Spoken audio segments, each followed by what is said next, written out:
இல்லை ஒத்த கேள்வி கேட்டாலும் சும்மா நாக்கா பிடுங்குற மாதிரி திமுக கேட்டால் இப்போ ஆதவர்ஜுனா வேற மாதிரி சம்பவம். அதெல்லாம் தைரியம் இருந்தால் துணிவு இருந்தால் திமுக கூட்டணி இல்லாமல் தனியாக நின்று தமிழ்நாட்டில் 10 இடம் ஜெயிக்க முடியுமா?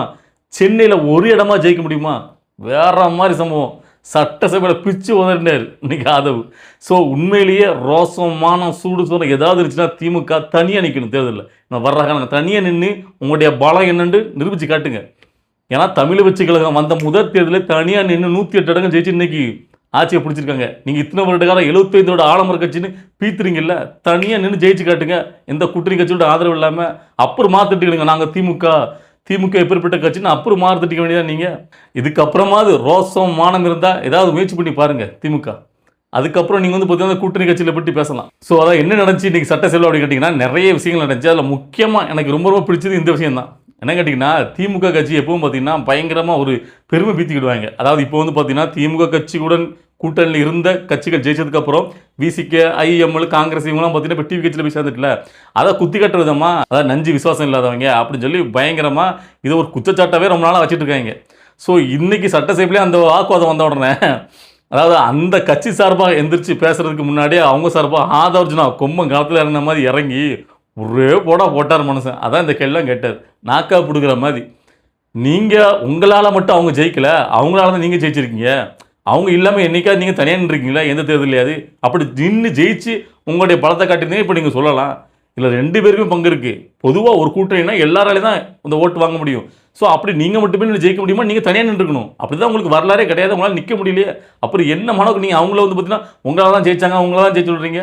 அவங்களால தான் நீங்களாம் ஜெயிச்சிருக்கீங்க இத்தனை வருட காலமாக அப்படின்னு சொல்லி சும்மா நாடு சந்தியில் போட்டு உடச்ச மாதிரி நறுக்குன்னு கேள்வியை கேட்டார் பாருங்க, நாக்கா பிடுங்குற மாதிரி வேற லெவல் உண்மையிலே. ஸோ அதுக்கப்புறம் இன்னொரு சம்பவமும் இந்த சட்டசபையில் நடந்துச்சிங்க பயங்கரமாக, யாருமே எதிர்பார்க்காத தருணத்தில். என்ன கேட்டிங்கன்னா அதாவது திமுக எப்பவுமே பார்த்தீங்கன்னா தங்களுடைய கை வந்து பார்த்தீங்கன்னா கரைபடியாத கை, தூவி ஆட்சியை நாங்கள் எதிர்த்து கொடுத்துருப்பாங்க அப்படின்னு பில்டப் கொடுப்பாங்களே, அதுக்கு ஆப்படிக்கிற மாதிரி சட்டமன்றத்தில் வச்சு அதாவது நிதித்துறை அமைச்சர் மரிய வில்சன் நீங்களாம் அவ்வளோக்குள்ள யோக்கியெல்லாம் கிடையாது, நீங்கள் ஏங்கிட்டே லஞ்சம் வாங்கியிருக்கீங்க அப்படின்னு ஒரு போட்டார் பாருங்க. ஆடி போயிட்டாங்க. நானே சாட்சி, மற்றவங்களாம் சாட்சி வேண்டாம், நானே இருக்கேன். அதாவது இதுக்கு முன்னாடி கல்வித்துறை அமைச்சர் அன்பில் மகேஷ் அவர் மேலே ஒரு குச்சாட்டு. அதாவது அவர் வந்து பார்த்தீங்கன்னா இதுக்கு முன்னாடி கல்வி நிறுவனம் தான் நடத்திட்டு இருக்காரு. ஸோ அதனால் அவரே வந்து பார்த்தீங்கன்னா பாதிக்கப்பட்டிருக்கேன் அப்படிங்கிறத சட்டசபையில் நேரடியாக வாக்குமூலமாக கொடுக்காரு. அதாவது அன்பில் மகேஷ் பொய்யாமொழி மீது போன ஆட்சியில் என்னுடைய இன்ஸ்டியூஷனுக்கு நான் வந்து அனுமதி வாங்குறதுக்கே பார்த்தீங்கன்னா கொடுத்துருக்கேன், கட்டாயப்படுத்தி வாங்கினாங்க, அது எங்கே வாங்கினாங்க, எந்த இடத்துல கொடுத்தேன் எல்லாமே என்னால் சொல்ல முடியும், சாட்சியாக நானே இருக்கேன், வேணா என் மேலே வந்து கேஸ் போட்டுடுங்க, நான் எங்கே வரணுமோ கோர்ட்டில் வந்து நேரடியாக நான் வந்து அதுக்கு பதில் சொல்கிறேன் அப்படின்னு தைரியமாக அடித்து உடைக்கார் மனுஷன். உண்மையிலே அவர் மேலே வந்து பார்த்தீங்கன்னா உண்மை இருக்க போய் தான் அவர் சைடு நியாயம் இருக்க போய் தானே சொல்கிறாரு ஓப்பனாக. உடனே இதை வந்து பார்த்தீங்கன்னா இப்போ சோஷியல் மீடியாவில் வைரலான உடனே அது குச்சட்டை வச்சுட்டாங்கன்னு சொன்ன உடனே இந்த சமூக போராளிகள், அதுக்கப்புறம் வந்து திமுகவுக்கு செம்புத்துக்கூடிய அல்ல கைகள், நாம் தமிழர் கட்சி இவங்கெல்லாம் தூக்கிட்டு வர என்ன கேட்டிங்கன்னா அதாவது இவர் வந்து ஓப்பனாக பேசுகிறதா அவங்க மேலே குச்சாட சொல்கிறாரு, லஞ்சம் வந்து கொடுப்பதும் கொச்சம் வாங்குவதும் குச்சம், அப்போ இவர் கொடுத்துருக்காரு இதுவுமே தப்பு தானே அப்படின்ட்டு. லூசுகளா, அவர் தப்பு இல்லைன்னு விவாதிக்க வரலன்னா, அதாவது நான் வந்து பார்த்தீங்கன்னா ரொம்ப நியாயவே சொல்ல வரல, கட்டாயப்படுத்தி அவங்க வாங்கினாங்க, வேறு வழி கிடையாது, நாங்கள் அனுமதி வாங்கினா கவர்மெண்ட்டு வேற ஒரு தனியார்கிட்ட அவங்க வந்து பணத்தை கொடுத்து வாங்கலை, நல்லா புரிஞ்சுக்கணும். ஒரு இன்ஸ்டியூஷன் நடத்துகிறாங்க, கவர்மெண்ட்டு அனுமதி கொடுக்கணும், அந்த கவர்மெண்ட்டு அனுமதி வாங்குறதுக்கு அவங்க வந்து லஞ்சம் வாங்கி தான் கொடுக்காங்கிறது ஓப்பனாக உடைக்காரு. இதில் ஏடா தூக்கிட்டு வந்திருக்கீங்க சப்புக்கட்டு கட்டுறதுக்கு வெண்ணைகளா? அதாவது இந்த இடுமோனம் கார்த்திக்கு இந்த சாட்டை இவனுமே ஆளுங்களும் தூக்கிட்டு வரானுங்க. இதையும் பார்த்தீங்கன்னா திமுக ஆதரவாக முட்டு கொடுக்குறது. அவர் ஓப்பனாக அந்த இடத்துல சட்டசபையில் சொல்கிறாரு, அன்பில் மகேஷ் பொய்யாமொழி கல்வித்துறை அமைச்சர் அங்கே வந்து பார்த்தீங்கன்னா போன ஆட்சியிலே பார்த்தீங்கன்னா லஞ்சம் வாங்கினாங்க அப்படிங்கிறது ஓப்பனாக உடைக்கார மனுஷன். அந்த இடத்துல வந்துட்டு நீங்கள் ஏக்கு லஞ்சம் கொடுத்தீங்க, அப்போ நீங்கள் கொடுக்காம இருக்க வேண்டிய நீங்கள் யோக்கியனா அப்படின்ட்டு லூசுகளா? அவர் ப்ரைவேட்டாக வேறு எதுக்காக பார்த்தீங்கன்னா லஞ்சம் கொடுத்து காரியத்தை சாய்க்குனா தான் நீங்கள் பேசணும். கவர்மெண்ட்டாக அனுமதி வாங்குறதுக்கு அப்போ அவ்வளோக்குள்ளே கட்டாயப்படுத்தி கேட்குறாங்கன்னா அது எவ்வளோ பெரிய குச்சம். ஸோ அன்பில் மகேஷ் பொய்யாமொழிக்கு ஆப் இருக்குது, ரெடி பண்ணியிருக்காங்க. யாருக்குனவே இது நம்மளுக்கு கொஞ்சம் தெரியும்.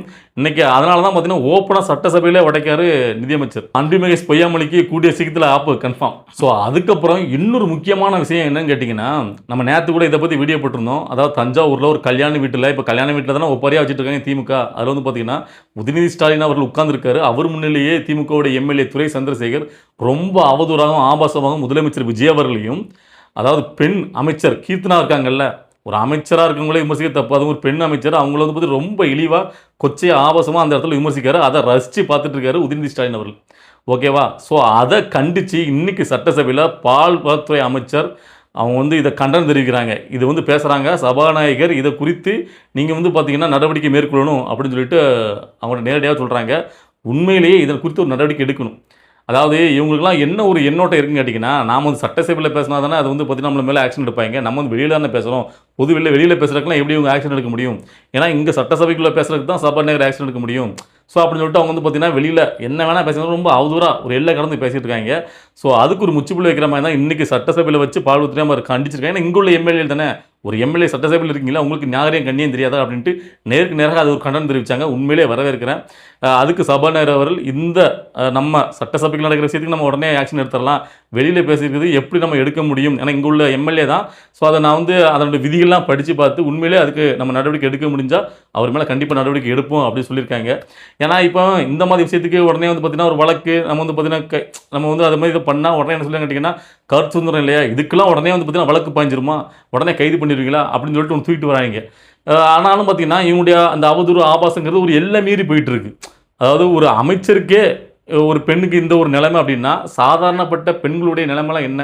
அப்புறம் வந்துட்டு இவ்வளோக்குள்ள ஒரு 75 பாரம்பரிய கட்சியில் இருக்கக்கூடிய ஒரு கட்சியோட எம்எல்ஏ இவ்வளோக்குள்ள தரம் குறைந்து ஒரு ஆபாசத்தை ஒரு பொதுவெளியில் தைரியமாக ஒரு கட்சி தலைவர் முன்னாடி பேசுகிறான் அப்படின்னா, இப்போ பொதுவெளியில் சோசியல் மீடியாக்கெல்லாம் அப்போ பெண்களுக்கு என்ன வந்து பார்த்தீங்கன்னா ஒரு மரியாதை இருக்கும்? அப்போ கண்டே மணிக்கு தானே அவதூறு பரப்புவாங்க, கட்டுக்கணக்காக தானே போகும் கமெண்ட்ஸில், அது இதெல்லாம் சோசியல் மீடியாவில் ரொம்ப அவதூறு எல்லாமே போகும். ஸோ அதை எப்படி வந்து பார்த்தீங்கன்னா அனுமதிக்கிறது? இது வந்து பார்த்தீங்கன்னா ஒட்டுமொத்த தமிழ்நாட்டுடைய மாண்பையே குறைக்குதுங்க. ஏங்க ஒரு பதவிக்குன்னு ஒரு மரியாதை இருக்குது, ஒரு எம்எல்ஏ அமைச்சர் அவங்களுக்குன்னு ஒரு மரியாதை இருக்குது. அது வந்து பார்த்தீங்கன்னா தன்னுடைய சுய ஒழுக்கம் தான். அது வந்து அதை மாற்றி சுய ஒழுக்கம் இல்லாத ஆட்கள் என்ன பண்ணுறது? அப்புறம் மக்கள் அரசாங்கம் இதெல்லாம் சேர்ந்தா மாற்றணும், தகுந்த ஒரு பதிலடி கொடுக்கணும் அரசாங்கம். இதுக்கு சும்மா விட முடியாதுங்க. இப்படியே எல்லைச்சு போச்சுன்னா இவங்களுக்கே ஒரு பொறுப்பு இல்லை, ஒரு பொது இடத்துல இப்படி பேசணும் அப்படின்னா அப்புறம் சாதாரண குடிமக்களுடைய இளைய தலைமுறை எப்படி வந்து பார்த்தீங்கன்னா நல்ல ஒழுக்கத்தை இவங்களுக்கு கற்றுக்கணும் நான் கேட்குறேன். இல்லை நீங்கள் விமர்சனம் ஆகிக்கணும் இல்லை, அரசியல் இது என்ன வேணால் விமர்சனம் வச்சுட்டோம், அதை விட்டு தரம் தாழ்ந்து கெட்ட வார்த்தையில் பேசுறது, ஆபாச முறையில் பேசுறது, இதுக்கெல்லாம் எதால் அடிக்கணும்னு எனக்கு தெரில. இதையும் உட்காந்துட்டு ஒரு கட்சி தலைவர் பார்த்து ரசிகாரனா என்னமோ தெரில, கேட்டுக்கிட்டே தான் இருக்குது. அந்த அந்த அவங்களுடைய அரசியலே பார்த்தீங்கன்னா கேட்டுக்கிட்ட அரசியல் தான் இருக்குது, திமுக அரசியல். இதுக்கு இப்போ மறைமுகமாக, அதாவது இதுக்கு முன்னாடி இந்த கேவலமாக பேசும்போது முதல்ல கண்டிச்சிருந்தா இவங்க எப்படி வந்து திருந்திருப்பாங்க. ஆனால் அப்போலாம் கண்டிக்கலாம். ஆனால் இன்றைக்கி அந்த கட்சியில் கூடிய கனிமொழி பேரில் ஒரு ட்வீட் போட்டிருக்காங்க, பெண்களை இப்படி வந்து பார்த்தீங்கன்னா விமர்சிக்கக்கூடாது, அந்த அரசியலில் வந்து பார்த்தீங்கன்னா ஆணாதிக்கம் அதிகமாக இருக்குது, இது எந்த கட்சியில் எல்லா கட்சியிலும் இப்படி நடக்குது அப்படின்னு பொத்தம்பொதுவாக ஒரு கண்டிப்பாக கண்டிச்சிருக்காங்க. ஏன் உங்கள் கட்சியோட எம்எல்ஏ தானே டேரெக்டாக அவர் பேர் சொல்லி அவர் பேசுகிறதா வன்மையாக கண்டிக்கிறேன் அப்படி சொல்ல வேண்டியது தானே? அப்படி சொல்ல மாட்டாங்க. எல்லா கட்சியிலும் இப்படி இருக்கான், எந்த கட்சியில் பேசுகிறாங்க மற்ற கட்சியில் நான் கேட்குறேன். அதாவது நீங்கள் வந்து உங்கள் திராவிட கட்சிகள் திமுக அதிமுக இப்போ வந்து பிஜேபி அப்படி தான் பேசிட்டு கொடுங்க. இப்போ டிவிகே கட்சியில் எந்த பெண்களையாவது தவற ஆபாசம் விமர்சிச்சிருக்காங்களா பொது மேடையில் சொல்லுங்க அப்போ? இவங்க கட்சிக்காரர் தான் தப்பாக பேசியிருக்காரு, அப்போ டேரெக்டாக அவரை கண்டித்து ஒரு பதிவு போட தெரியல, பொத்தாம்பதியாக ஒரு உருட்டு. நீங்களே எப்படி இருந்தால் ஒரு பெண்ணுக்கு பெண் ஆதரவாக நிற்கணும், நீங்களே பார்த்தீங்கன்னா நேரடியாக அவங்க கட்சிக்காரங்களை தண்டிக்கலை அப்படின்னா, ஏன்னா இதுக்கு முன்னாடி நிறைய நடந்திருக்கு, அப்பவும் கண்டிக்கலை. உதயநிதி அவர்களே அப்படி தான். அப்புறம் அந்த கட்சியில் உள்ள மற்றவங்களாம் எப்படி இருப்பாங்க? அதனால தான் அவர் சிரித்து ரசிச்சுட்டு இருக்காரு. பெண்கள் எல்லாத்தையும் பார்த்துட்டு தான் இருக்காங்க, தமிழ்நாட்டு பெண்கள் எல்லாத்தையும் பார்த்துட்டு தான் இருக்காங்க. எந்த காலத்துலையும் இப்படியே நீங்கள் இருக்கிற வரைக்கும் நீங்கள் ஆட்சியை பிடிக்கவே முடியாது, கடைசி வரைக்கும் கூப்பில் தான். ஏன்னா கொஞ்சம் கூட அரசியல் நாகரிகமே இல்லை, பேசிக்கான எதுவுமே கிடையாது. வேறு வழி இல்லாமல் மக்கள் திமுக அதிமுக மாறி மாறி போட்டுருந்தாங்க. இப்போ அப்படி கிடையாது, மாற்றம் புதுசாக ஒரு கட்சியை வந்துட்டு மாபெரும் சக்தியை உருவெடுத்துட்டு தமிழை வச்சுக்கலாம். இனிமேல் அவங்களுக்கு ஆப்ஷன் இருக்குது, நீங்கள் தேவையே இல்லை, அப்படியே உட்காருங்க. இந்த அசிங்கம் ஆபாசமாக பேசிக்கிட்டு பெண்கள் மேலே இழிவாக பேசிக்கிட்டு, இதுதான் உங்களுக்கு தெரிஞ்ச அரசியல், வேறு என்ன இருக்குது? உங்களை ஒருத்தர் எதுக்காக தெரிஞ்சால் அரசியல் ரீதியாக அவரை விமர்சிக்கணும், அதை விட்டுட்டு அவருடைய பர்சனல் அட்டாக் பண்ணுறது, அவங்க வீட்டு பெண்களை பேசுகிறது, இதுதான் ஒரு நாகரிகம்னா. அதாவது இந்த கமெண்ட்ஸில் சோஷியல் மீடியாவில் நம்ம ஒரு வீடியோ போட்டால் கமெண்ட் போடுவான்ல, இந்த எச்சத்தனமாக கேவலம் போடுவாங்க, அவனெலாம் பார்த்தா என்ன இப்போ கேட்டிங்கன்னா, அதாவது இந்த சாக்கடையில் பண்ணி புறணும்ல, அந்த மாதிரி தான் எனக்கு ஒன்று தோணும். ஏன்னா அவனை வீட்டையும் பெண்கள் இருக்குது, அவனை வீட்டையும் குடும்பம் இருக்குது. அப்போ அவதூறு ஒருத்தர் என்ன பேசுகிறான் அதுக்கு விமர்சனத்தை வை, கருத்து ரீதியா அதுக்கு பதில் பேச தரலையா, மூடிட்டு உட்காந்துரு, அதை விட்டு அவதூறாக கண்ட மணிக்கு போடுவாங்க. அந்த மாதிரி தான் இப்போ திமுக கட்சியில் உள்ள அவளை வெறும் பொது மேடையிலே ஆபாசம். என்ன அவங்க வீட்லேயும் பெண்கள் இருப்பாங்க, அதை நினச்சி பேசாமல் தெரியல. இப்போ திருப்பி ஒருத்தங்க அவங்கள பார்த்து அவங்க வீட்டு பெண்களை பார்த்து மரியாதைலாம் பேசுனா அவங்களுக்கு எப்படி வலிக்கும்? அப்போ அந்த இதே வர மாட்டேங்குது, என்னது சொல்ல. ஸோ ஒரு பாலிடிக்ஸை முதல்ல முறையாக உங்களுடைய தொண்டர்கள் கற்றுக் கொடுங்க. எப்பா இதான் டீசென்ட் பாலிடிக்ஸ். அதாவது இவ்வளோ ஆண்டுகாலம் அரசியல் இருக்க உங்களுக்கே அந்த பேசிக்கான நாகரிகமே இல்லை, ஆனால் இப்போ அரசியலுக்கு வந்தவர் அவற்றுக்கு எல்லாமே இளைய தலைமுறைகள். ஆனால் எவ்வளோக்குள்ள ஒரு டீசென்ட் பாலிடிக்ஸை அவங்கள்ட்ட கொண்டு போய் சேர்க்காரு.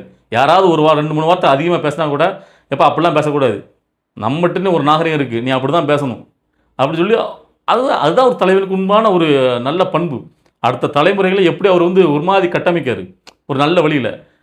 கேட்டால் அவர் வந்து கூத்தாடிப்பீங்க. அந்த கூத்தாடி தான் தன்னுடைய இளைஞர்களை அடுத்த தலைமுறைகளை அழகாக கட்டமைக்காரு டீசன்ட் பாலிட்டிக்ஸை நோக்கி. ஆனால் இத்தனை வருட காலம் இருக்கக்கூடிய அரசியல், நாங்கள் அவரை பார்த்துருக்கோம் இவரை பார்த்துருக்கோம் எங்கள் தலைவர் அப்படி இப்படிங்க. ஆனால் உங்களுடைய கட்சிக்காரங்க எப்படிலாம் அவதூறு ஆபத்து தான் கையில் இருக்காங்க. இல்லை, ஒரு கட்சியில் யாராவது ஒருத்தங்க தப்பாக பேசிட்டாங்க அப்படின்னா, அந்த கட்சியில் அந்த ஒரு தப்பாக பேசிட்டாரு, ஏன்ப்பா தலைவர் கண்டிக்கல, ஏன் நீங்கள் வந்து அதை கடந்து போகிறீங்க அப்படி இப்படி முடிச்சிக்கலாம். ஒட்டுமொத்த கட்சியுமே அப்படி இருந்தால் எல்லாரும் அப்படி தான் பேசுகிறாங்க. இதில் இப்போ வந்து பார்த்தீங்கன்னா ரொம்ப திமிரெடுத்து ராசா இன்னைக்கு பேசியிருக்காரு. கல்யாண வீட்டில் தான் ஃபுல்லாகவே ஒவ்வொரு இடமா கல்யாண வீட்டுக்கு போக வேண்டியது, ஒப்பரியாக வைக்க வேண்டியது.